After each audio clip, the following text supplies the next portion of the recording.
Les Minguettes ne sont ni un quartier, ni une cité, ni une banlieue de Vénissieux. C'est un grand ensemble, une ZUP de 9000 logements, construite à la fin des années 60. «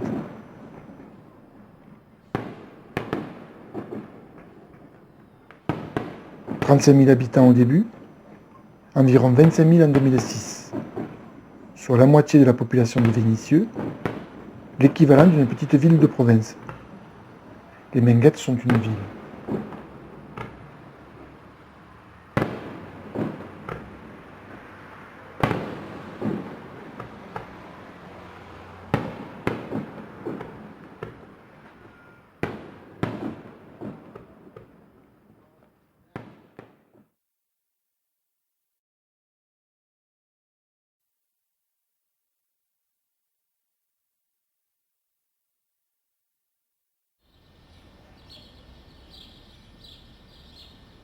Tu vois, c'est ici que j'habite depuis 1978.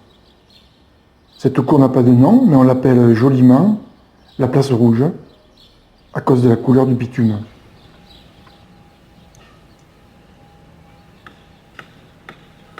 Devant nous, vers le château d'eau, il y a d'autres quartiers comme le mien. À droite, vers la statue, il y a le quartier Montmousseau, dont il ne reste que 3 tours. Derrière nous, le quartier Démocratie, un quartier complètement rasé, et à gauche, encore d'autres quartiers.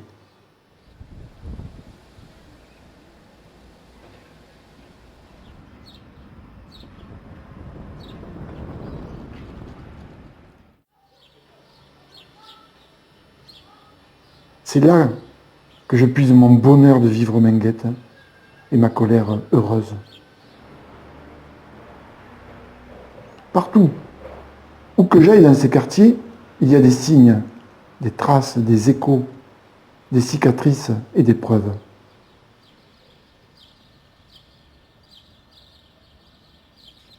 Cette entrée, par exemple, c'est déjà une histoire. Quand je suis venu habiter ici en 78, il y avait à l'entrée 2 plateaux qui servaient de bancs pour s'asseoir. À la bonne saison, comme ce côté du bâtiment est à l'ombre, le matin, on aimait s'arrêter pour discuter entre voisins. Les enfants allaient et venaient. Les jeunes, eux, s'y retrouvaient. « Viens voir, attends-moi, j'arrive !» Et le soir, à la fraîcheur, c'est là qu'on se reposait en fumant une cigarette. C'était simple comme un bonjour. On prenait nos aises. Quelques années plus tard, des sociologues, des experts ont conseillé au HLM de changer l'image des quartiers. Et chez nous, comme ailleurs, ils ont fait des essais. Par exemple, on leur avait expliqué que ces bancs, avec tous ces gens, ces jeunes, ces vieux, ça faisait trop populaire, trop méditerranéen. Une façon pour eux de dire trop immigré. À l'occasion d'une réhabilitation, ils ont supprimé ces 2 plateaux. Ils ont inventé ces entrées qui ne devaient servir qu'à entrer. Ils voulaient de la discrétion. Chacun chez soi. Bonjour et bonsoir. Il fallait qu'on nous voie le moins possible. Et ils ont commencé à appeler notre immeuble une résidence et nous, on devenait des résidents. Nous n'avions pas changé pour autant.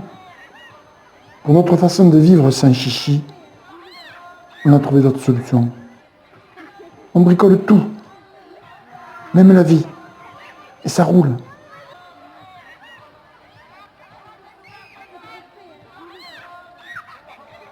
Toutes leurs inventions, toutes leurs trouvailles, tous les pièges et toutes les interdictions qu'ils inventent depuis 30 ans pour nous apprendre à bien vivre, nous les bricolons.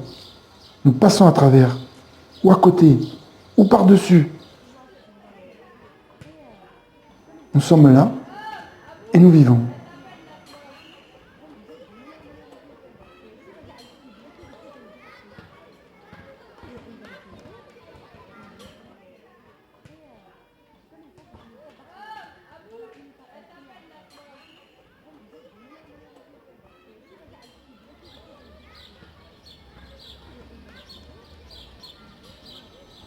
Ces boules, je les aime bien. Les enfants aussi les aiment. La première fois que je les ai vues, elles n'étaient pas posées sur le sol comme maintenant. Elles étaient posées au milieu d'un bassin, elle se reflétait dans l'eau et on avait l'impression qu'elle flottait. On pensait à la Terre, aux planètes. C'était une rêverie légère, agréable.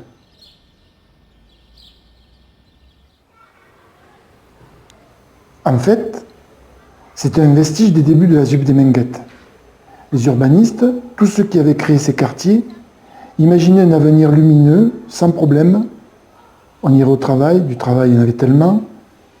On élèverait facilement sa famille, on aurait des loisirs, on consommerait, on se soignerait, on vieillirait paisiblement. La route du bonheur, quoi. Cette idée de boule, c'était comme pour nous dire « Mais voyez comme votre vie sera belle, et en plus on vous l'offre ». Mais les choses ne se sont pas passées comme prévu. Ce qu'on appelait la crise est arrivé, la belle vie promise on ne l'offrait plus, il fallait la gagner, elle était devenue de plus en plus dure.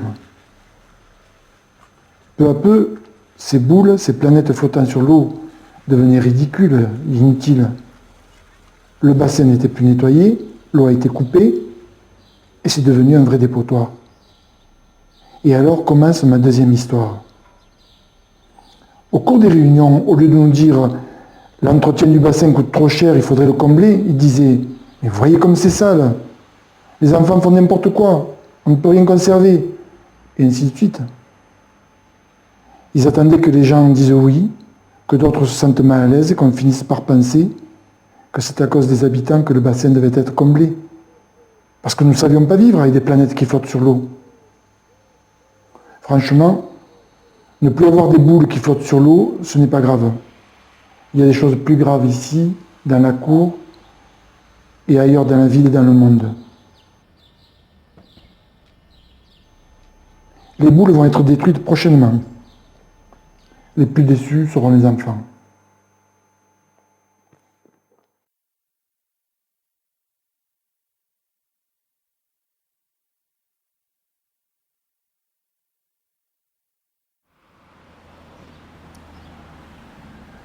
Nous voilà dans le quartier Montmousseau, ou plutôt ce qui en reste en 2006.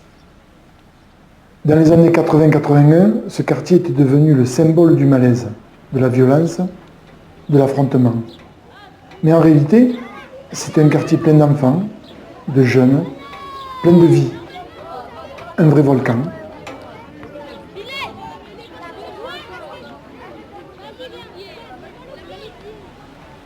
Maintenant, regarde. C'est vide, silencieux, calme.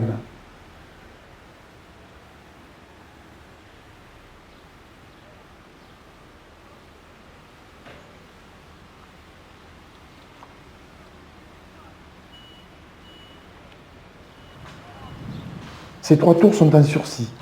6 sur 9 ont déjà été démolis. Eux, ils disent démolis. Moi, je dis toujours rasés, pour rappeler la violence de cette action.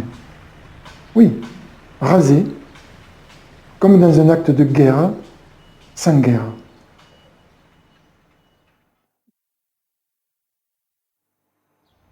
Il y a des coins agréables sous les arbres, des petites buttes. C'est un endroit tranquille.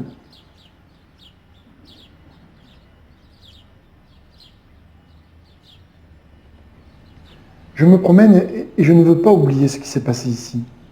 Je crois même que je me promène pour ne pas oublier. Si tu sais comment on rase 6 tours, comment on efface un quartier, comment on disperse sa population, alors tu peux comprendre pourquoi on ne croit plus au discours des élus, pourquoi on ne vote plus, pourquoi les pierres volent et pourquoi nous sommes méfiants. Ces escaliers,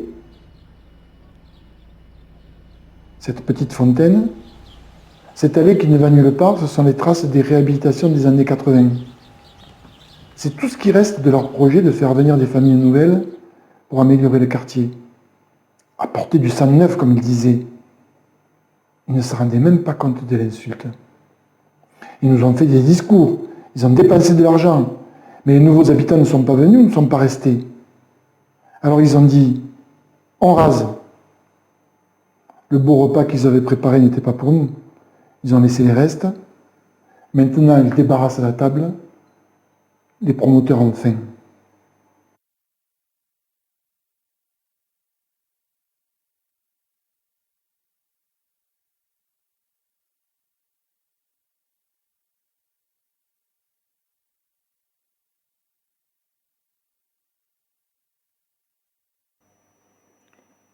J'ai suivi de près la fermeture de nombreuses tours.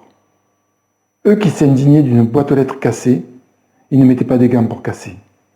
On ferme. Content ou pas. On reloge. À prendre ou à laisser. Ici, j'ai vu la dureté. J'ai vu le mépris. J'ai compris avec d'autres que c'était eux les casseurs, les pourrisseurs, les vandales dans nos quartiers. Les vrais.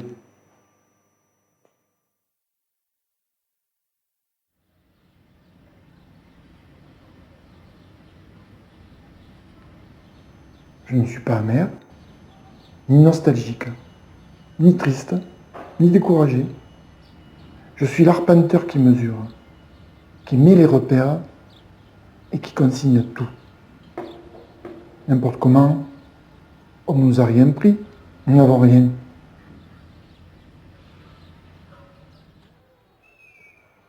Ce soir qui tombe, cette fête qui passe, on les prend simplement, avec plaisir. On verra. Demain, on se débrouillera.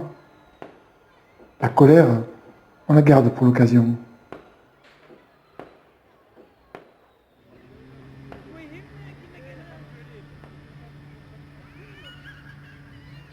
Il fait bon ce soir, Menguette.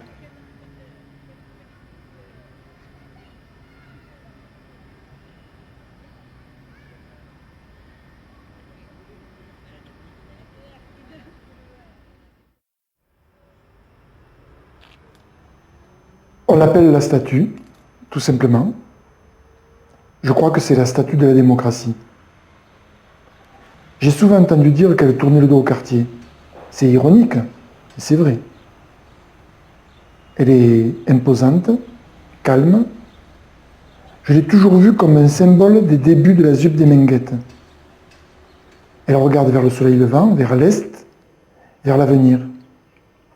Elle représente bien le point de vue d'un parti, le Parti communiste, qui peut croire encore à cette époque, au début des années 70, qu'il est porteur de l'avenir. Quand je la vois maintenant, isolée, au milieu de cette petite place déserte, je ne peux m'empêcher de la voir comme un vestige, comme ces colonnes isolées au milieu d'un champ et qui sont tout ce qui reste d'un grand monument. Et regarde maintenant, elle est là-haut, indifférente, tournant le dos à ce saccage qui dure depuis plus de 20 ans pour chasser une population indésirable. Elle est au-dessus de nous. Elle regarde loin ou ailleurs pour ne plus nous voir, pour ne plus nous voir autour d'elle. Elle est là-haut, inaccessible, comme sont inaccessibles les bureaux de tous ceux qui ont le pouvoir, comme le bureau du maire au 8e étage de la mairie. Eux en haut, nous en bas, et entre les deux, un vide qui ne cessera de grandir.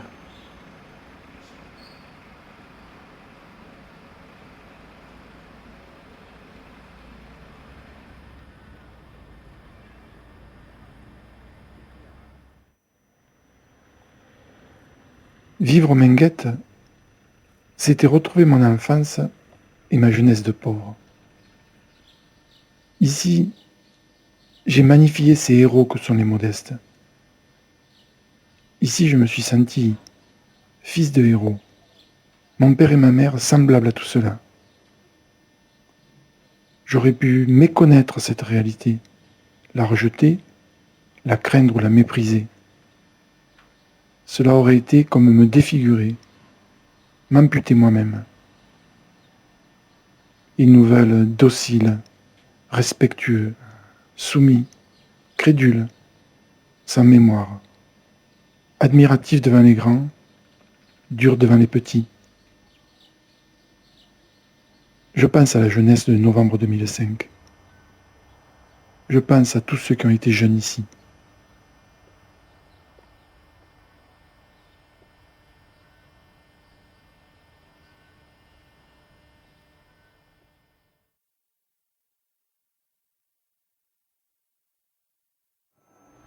Tu vois, ce grillage, c'est pour empêcher qu'on jette des pierres sur les voitures de police ou les bus qui passent en dessous sur l'avenue.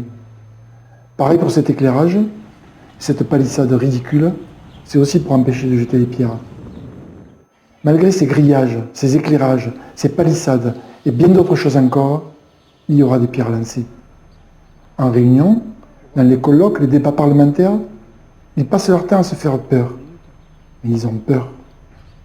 Ensuite, pour se rassurer, ils ajoutent des grillages, des éclairages, des palissades, des rondes de police, des articles de loi, des petits et des grands sociologues. Ils ne peuvent pas comprendre que dans une pierre lancée, il y a un cri, une colère, un refus, une parole, une question, une confusion et une lucidité. Voilà pourquoi ces pierres font tant de bruit. Eux aussi jettent des pierres. Leurs pierres, c'est des engins qui les sèment, ici et là, contre les nomades, comme ils les appellent. Ils aimeraient qu'on applaudisse, qu'on dise « Encore, bravo, encore !» chaque fois que la pelleteuse pose un de ces blocs pleins de haine. Je me dis « Regarde bien, nos pierres et leurs pierres ne se ressemblent pas. » Je me dis toujours « Regardez-les attentivement pour ne pas les confondre. »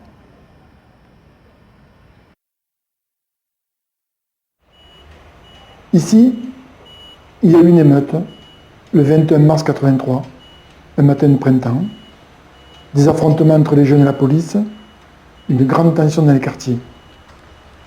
Là-bas, vers la statue, il y a une centaine de jeunes regroupés, et ici, leur faisant face, une centaine de policiers avec les autorités. C'est le face-à-face habituel. Mais c'est un autre face-à-face qui me frappe ce jour-là. Ici, au cours de la matinée, j'ai interpellé publiquement l'ancien maire accompagné de quelques adjoints. Je le rends responsable de cette tension. Il est rouge de colère, on le calme et il s'éloigne. Et soudain, il se retourne et me jette un dernier regard. Mais ce n'est plus de l'indignation ou de la colère que j'y vois. Ce que j'y vois clairement, c'est le désarroi d'un homme. Un militant expérimenté, courageux, persuadé d'être fidèle aux colères de sa propre jeunesse, et qui ne comprend plus, qui ne peut plus comprendre ce face-à-face avec cette jeunesse-là. La banlieue est impitoyable. On n'y casse pas seulement des vitres, on y casse aussi les illusions de ceux qui ne veulent pas voir la réalité.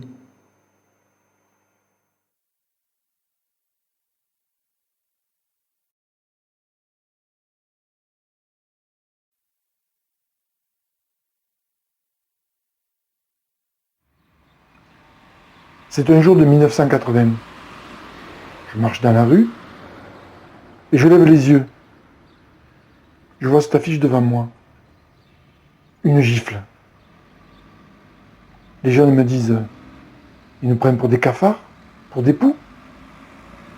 La mairie parlera d'une erreur, mais cette affiche avait tout dit.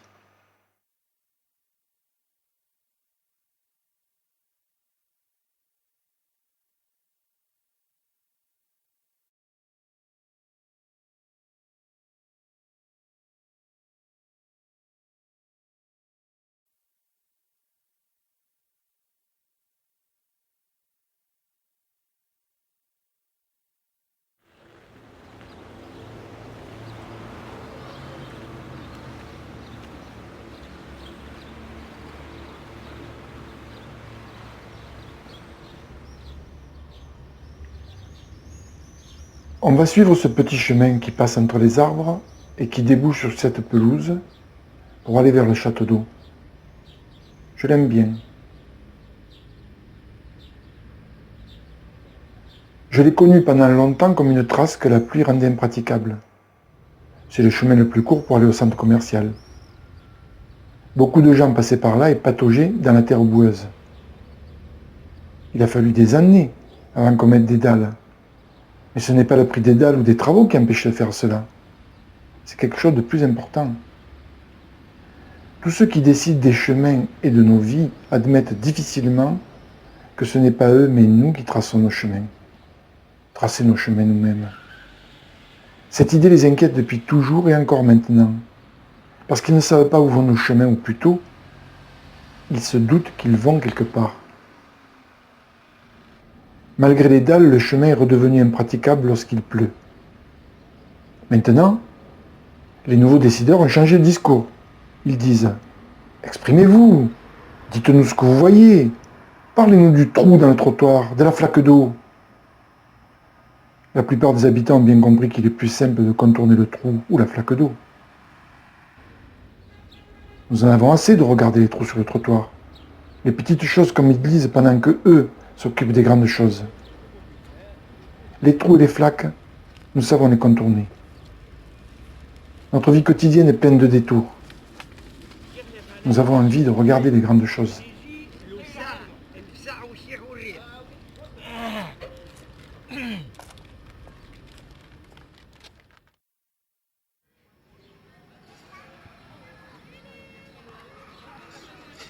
J'aime ces rencontres, ces inattendus, ces contrastes, ces questions et ces réponses. En marchant, je vois tout, sans exception. Je ne vis pas dans un dépliant publicitaire ni dans un cauchemar. Je n'ai pas besoin de trier le beau et le laid, de peser le bon et le mauvais, je prends tout, absolument tout. J'aime les gens qui m'entourent, j'aime leur façon de vivre. Quand je m'égare, je vais écouter ceux qui ne parlent pas. L'image de nos quartiers m'est indifférente. La sécheresse des pelouses ne prouve pas la sécheresse des cœurs. Il y a des halls d'entrée très beaux qui me font peur, et je connais des quartiers propres qui sont empuantis par l'égoïsme et la méfiance.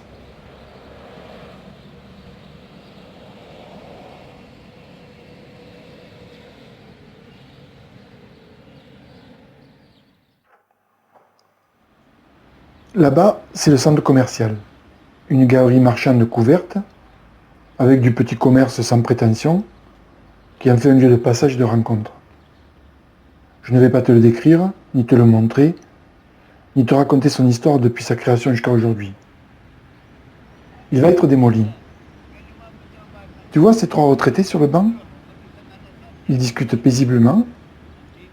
Tout à l'heure, ils iront acheter le pain, ou une babiole. Imagine qu'un type vienne et te dise « Ils gênent, ils consomment rien, on se croirait dans un autre pays, ils prennent tout le banc. » Et que sais-je encore? Tu seras étonné. Et s'il te dit « On va casser ce banc pour qu'ils aillent ailleurs », tu seras indigné. C'est ce qui s'est passé pour le centre commercial. Les décideurs justifient la démolition de la galerie marchande avec des discours de charlatans. Ils devraient dire tout simplement « Les Indiens ont besoin de bisons, donc exterminons les bisons. » Si on leur enlève ce banc, ils s'installeront ailleurs. Nous nous contentons de peu. Nous sommes si riches. Regarde ces princes. Des vrais princes. Pour le reste, on verra.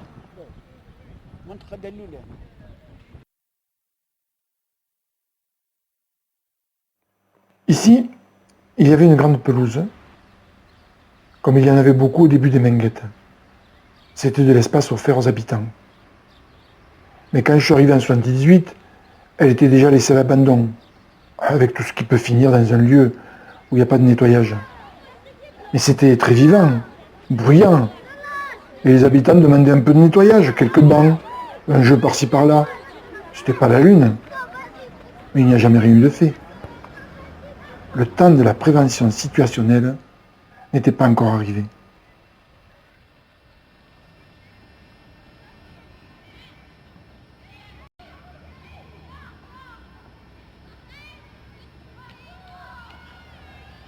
Rien, dans le grand ensemble, ne simplifie la vie à la police. La voirie est étroite, sinueuse, labyrinthique, en impasse, avec de surcroît un stationnement anarchique qui freine toute progression.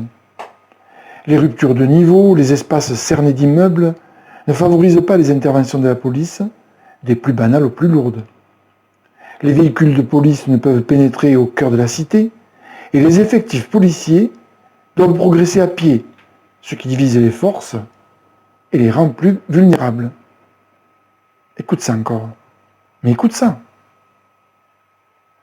Le parking est omniprésent. Il est le lieu par lequel, en un coup d'œil, on peut jauger l'état du quartier. S'il est jonché d'épaves, d'immondices, de taches d'huile, notamment dans les cas nombreux, d'après ce que nous avons pu apercevoir, où prolifèrent les garages clandestins, le ton est donné. Sa laideur intrinsèque, infligée à tous, y compris à ceux qui ne possèdent pas de voiture, est comme redoublée par les traces permanentes et ostentatoires d'une insécurité.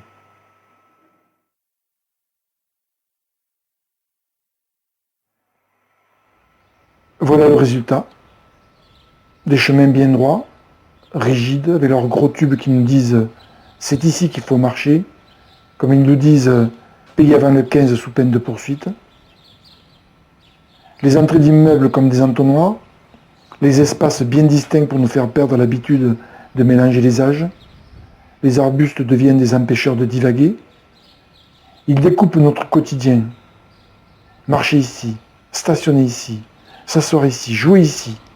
Tout écart sera sanctionné. Certains acceptent. Malgré leurs barrières, nous continuons à aller là où nous allons. En face, en haut, ils s'inquiètent de notre inépuisable vitalité. Je le vois à la grosseur des tubes.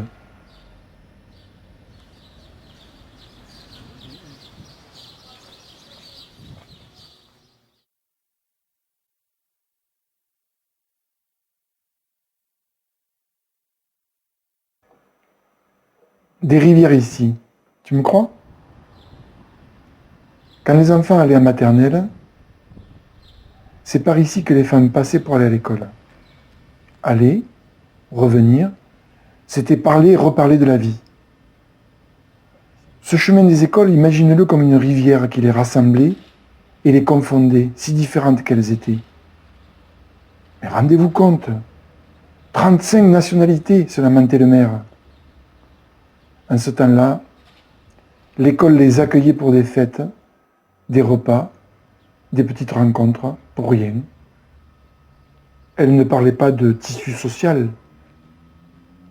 Chaque jour, à chaque aller-retour, elle le tissait de rire, de soucis, de confidences, de découvertes. Elle le cousait, pièce à pièce, avec la patience des économes.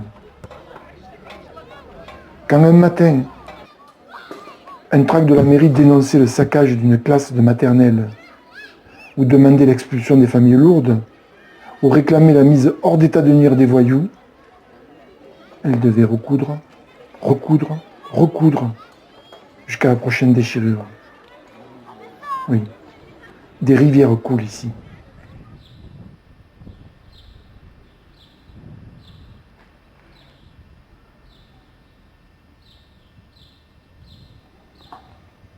Ici, c'est Armstrong. Je suis souvent venu devant ces immeubles murés.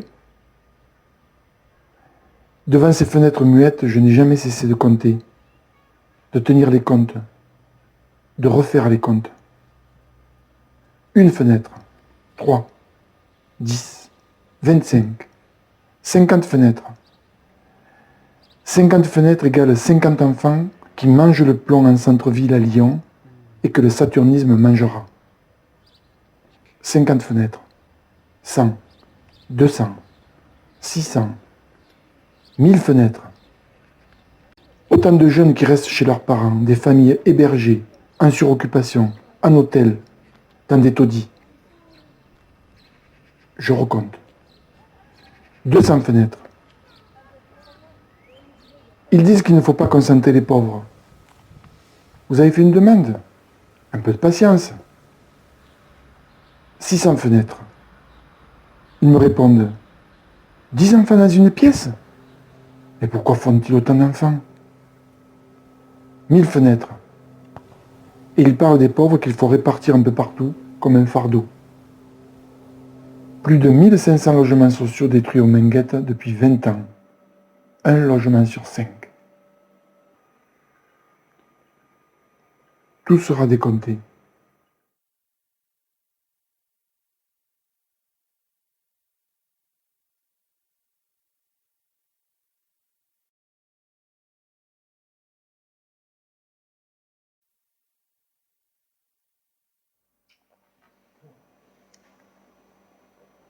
La nuit aux Minguettes, en été, quand il fait chaud, c'est une fenêtre grande ouverte et le bruit du vent dans les arbres qui fait penser à la mer. La mer qui est peut-être là-bas, dans l'obscurité des feuillages. On oublie l'herbe sèche et jaune, les sacs plastiques, les soucis et le lendemain, les cartons qui traînent, la fatigue. Les pelouses sont noires, elles prennent peu à peu une fraîcheur de source.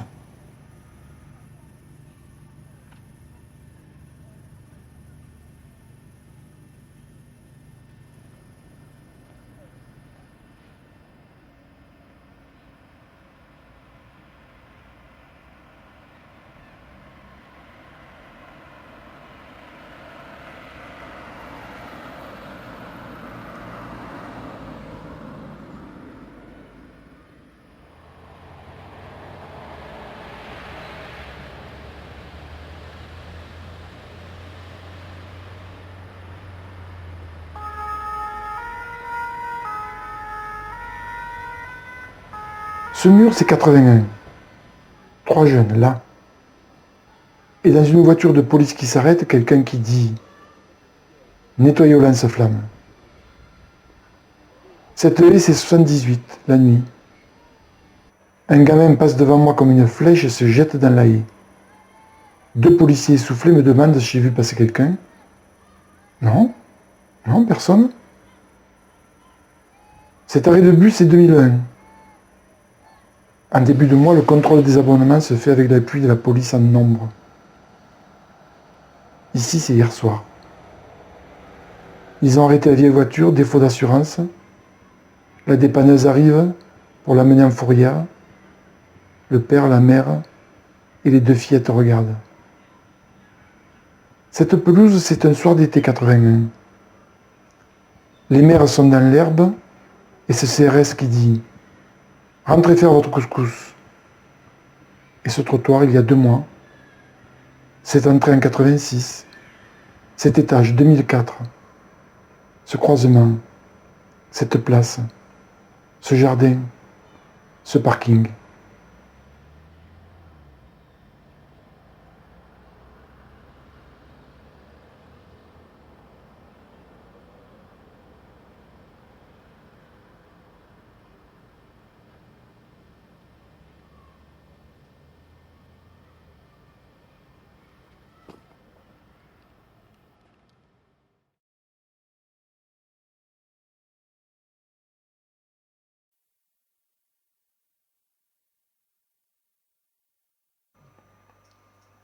Ils avaient dessiné les tours, des grands rectangles. Ils avaient dessiné les étages et les logements, ça faisait un quadrillage. Ils avaient noté le nombre de personnes par logement, un petit chiffre dans un rond. Ils avaient entouré de noir les familles lourdes, celles qui ne voulaient pas reloger, celles qui devaient aller ailleurs, au diable, n'importe où mais pas à Vénissieux. Ils avaient fait cela sans haine, avec un mépris ordinaire, avec soin, comme on balaye la poussière, comme on nettoie une plaie. Au cours de la réunion, je montre ce document. Un jeune garçon s'approche. Il cherche sur la feuille le numéro de sa tour, son étage, son appartement. Il le voit entouré de noir. Moi? Une famille lourde? Il crie en regardant les élus et les responsables des HLM. Ils n'ont pas peur, ils n'ont pas honte, ils sont tout petits.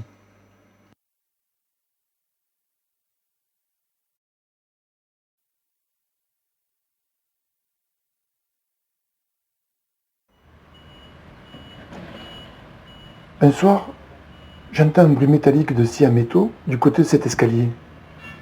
Je me demande ce qui se passe. Je distingue vaguement dans la pénombre quelqu'un qui scie la rampe, avec beaucoup d'applications et en faisant des pauses pour ne pas attirer l'attention. Je souris, c'est vrai. Je n'ai aucune indignation. Je ne vais pas descendre pour raisonner cette personne. Je ne vais pas appeler la police. Je souris. Non, Je ne vais pas fixer mon regard sur ce type qui est en train de scier la rambarde. Je ne vais pas diriger ma colère ou mon mépris contre lui.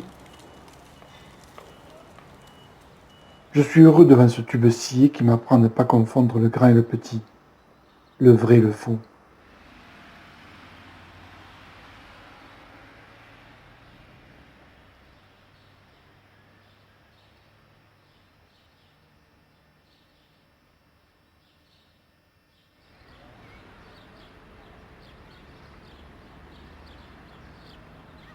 J'aime cette banlieue.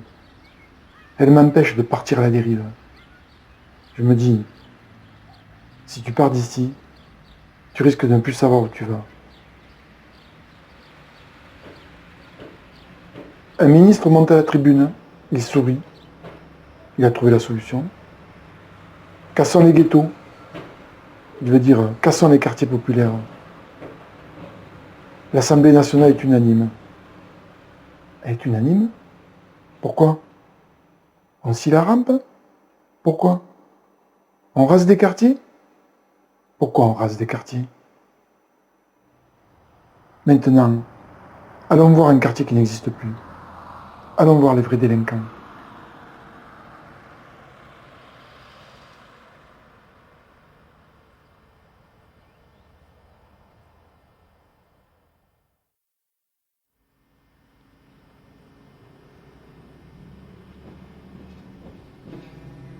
Tu crois être dans un champ, loin de la ville. Là-bas, il y a ces chantiers de construction. Tu te dis la ville arrive. On oublie qu'il y a eu ici un quartier de 10 tours, 650 logements, avec des rues, des carrefours, des parkings, des magasins, une maison de quartier. Au début, c'était un champ, puis le quartier démocratie est sorti de terre et a effacé le champ. 20 ans plus tard, le quartier a été rasé, et pendant 10 ans, il y a eu ce nouveau champ. Quand il rasait les immeubles, il nous disait « la ville bouge », comme on dit, la terre tremble, c'est naturel. Il y a des dégâts, bien sûr, mais on ne se révolte pas contre un tremblement de terre. Et puis, on reconstruira plus beau. Ils étaient impitoyables. Ils voulaient qu'on reste calme.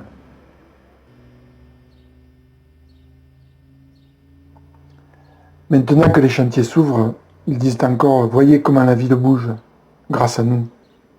C'est le renouveau. Ceux qu'on a chassés ne pourront pas habiter ce renouveau. Après la disparition du quartier pendant 10 ans, je me suis souvent promené ici à chaque saison pour chercher le lotier corniculé, la pimprenelle, le dianthus, l'armoise, la carotte sauvage, la mauve, l'orchis, l'astère, le calaman. Et ici et là, je trouvais des éclats de béton des tours démolies.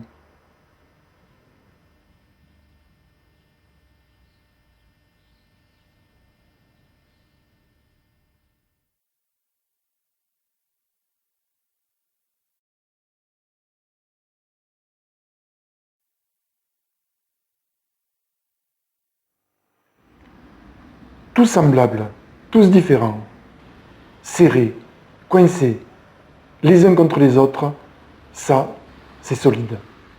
On peut taper, écraser, balayer, ça tient.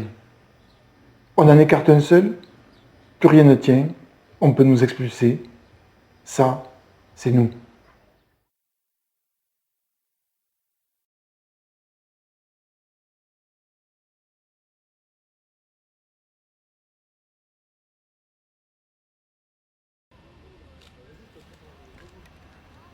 Je dis eux et nous comme une évidence, comme je dis le jour et la nuit, le chaud et le froid, le doux et la mer.